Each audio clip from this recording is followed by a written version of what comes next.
Welcome to RPSC study hub. RAS mains question answer की series चल रही है। आज हम बात करेंगे सीरीज 53 के बारे में। तो आइए स्टार्ट करते हैं आज के प्रश्नों को। आज का पहला प्रश्न है, राजस्थान में स्वतंत्र पार्टी की राजनीति। राजस्थान में स्वतंत्र पार्टी की राजनीति, ये प्रश्न 20 वर्ड्स यानी 2 मार्क्स में पूछा जा सकता है। उत्तर को किस तरह से लिखेंगे? 1959 में स्थापित स्वतंत्र पार्टी, जिसने 1962 में राजस्थान विधानसभा चुनाव में 36 और 1967 में 49 सीटें जीती थी।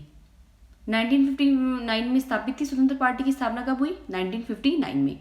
और 1962 में राजस्थान विधानसभा के चुनाव हुए, उसमें 36 सीट इसने जीती। उसके बाद 1967 में जब चुनाव हुए तो उसमें 49 सीटें इसने जीती थी।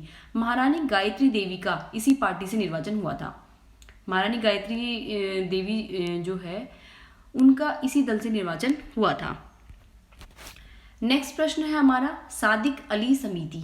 सादिक अली समिति राज्य की पंचायती राज व्यवस्था में सुधार करने हेतु ये समिति आई थी। और उस पर भी ये कौन सी समिति थी? प्रथम समिति।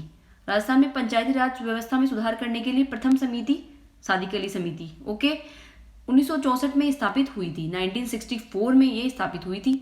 जिसने क्या प्रावधान किए? जिसने प्रधान व प्रमुख के निर्वाचन मंडल में पंचायत सदस्यों व अध्यक्ष को शामिल करने की सिफारिश की थी। इसकी महत्वपूर्ण सिफारिश ध्यान रखना, इसने प्रधान व प्रमुख के निर्वाचन मंडल में पंचायत सदस्यों व अध्यक्षों को शामिल करने की सिफारिश की थी। ये भी 20 वर्ड्स यानी 2 नंबर में पूछा जा सकता है। इसके अलावा एक बड़ा प्रश्न ये भी बन सकता है कि राजस्थान में पंचायती राज व्यवस्था को सुधारने के लिए सरकार द्वारा क्या क्या प्रयास किए गए हैं, या पंचायती राज व्यवस्था को सुधारने के लिए कौन कौन सी समितियां आई हैं, उनका आप डिस्क्राइब करिए। तो 100 वर्ड्स में ये आप तैयार कर लीजिएगा। सारी समितियों को आप प्रॉपर तरीके से तैयार कर लीजिएगा। जैसे सादिक अली हो गई, कटारी समिति हो गई, ऐसी 3-4 समितियां जो है जिन्होंने अच्छे से काम किए गए हैं, तो उनको आप प्रॉपर तरीके से याद कर लीजिएगा। ओके, नेक्स्ट प्रश्न है हमारा, रक्त एजेंट।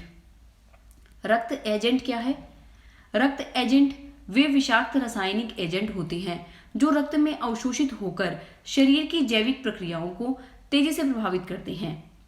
ओके, ये क्या होते हैं? विषाक्त रासायनिक एजेंट होते हैं जो रक्त में अवशोषित, रक्त जो हमारा ब्लड है उसी में क्या होते हैं? अब्जॉर्ब हो जाते हैं। और फिर अब्जॉर्ब होने के बाद शरीर की जितनी भी जैविक प्रक्रियाएं हैं उनको बहुत तेजी से प्रभावित करते हैं। जैसे, या फिर हम बोले कि ऐसे केमिकल एजेंट होते हैं, बिल्कुल विषाक्त तरीके के होते हैं, जो रक्त में अवशोषित होते ही तुरंत प्रभाव से एक्टिव हो जाते हैं, जिसमें क्या होता है? जैविक प्रक्रियाओं को बहुत तेजी से एक्टिवेट कर देते हैं।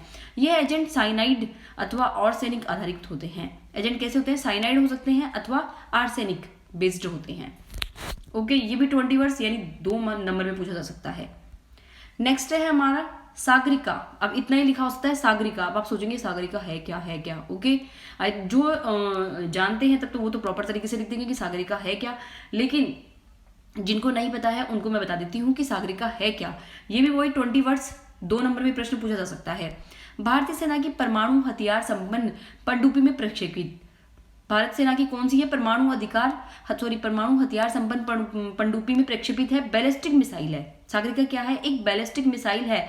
वो भी किस तरह की? जो परमाणु हथियार संपन्न पनडुब्बी है, जैसे कि अरिहंत हो गई हमारी, तो अरिहंत में सागरिका लगाई गई है, प्रक्षेपित हो गई, जिसकी मारक क्षमता कितनी है? 750 किलोमीटर तक है। इसे हम K-15 मिसाइल भी बोलते हैं। तो या तो सागरिका पूछ लेगा या फिर K-15 मिसाइल पूछ लेगा। तो ध्यान रखिएगा, K-15 मिसाइल है उसी को हम सागरिका बोलते हैं, जो कि एक परमाणु हथियार संपन्न पनडुब्बी में प्रक्षेपित एक बैलिस्टिक मिसाइल है जिसकी मारक क्षमता 750 किलोमीटर है। ओके, अरिहंत में इसको लगाया गया है। इसके अलावा और भी परमाणु हथियार संपन्न पनडुब्बियां हैं, उनमें इसको प्रक्षेपित किया जा रहा है। इसके अलावा अपकमिंग जितनी भी परमाणु संपन्न पनडुब्बी भी है उसमें भी सागरिका को प्रक्षेपित किया जाएगा, क्योंकि काफी इफेक्टिव एक ये मिसाइल है। नेक्स्ट प्रश्न है हमारा, सौर जल कीटाणु शोधन। ये भी 20 वर्ड्स में, सौर जल कीटाणु रोधन।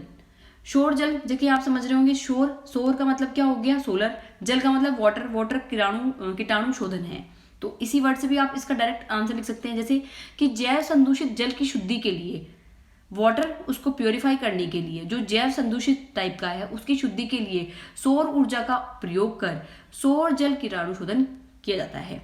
तो ऐसा जल जो कि जैव संदूषित हो चुका है उसकी शुद्धि के लिए सौर ऊर्जा का उपयोग करना ही क्या है? सौर जल कीटाणु शोधन। ओके, वही 2 नंबर का प्रश्न हो गया। तो आगे हम बात करते हैं कटारिया समिति। कटारिया समिति क्या है, वही 2 नंबर या 20 वर्ड्स में।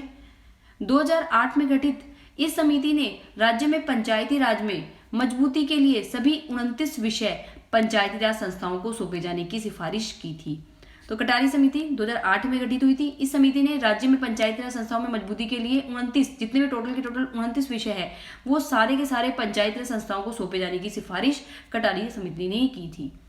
ओके, तो आज के प्रश्न इतने ही हैं। So I hope you liked all. So thank you for watching this video. Bye.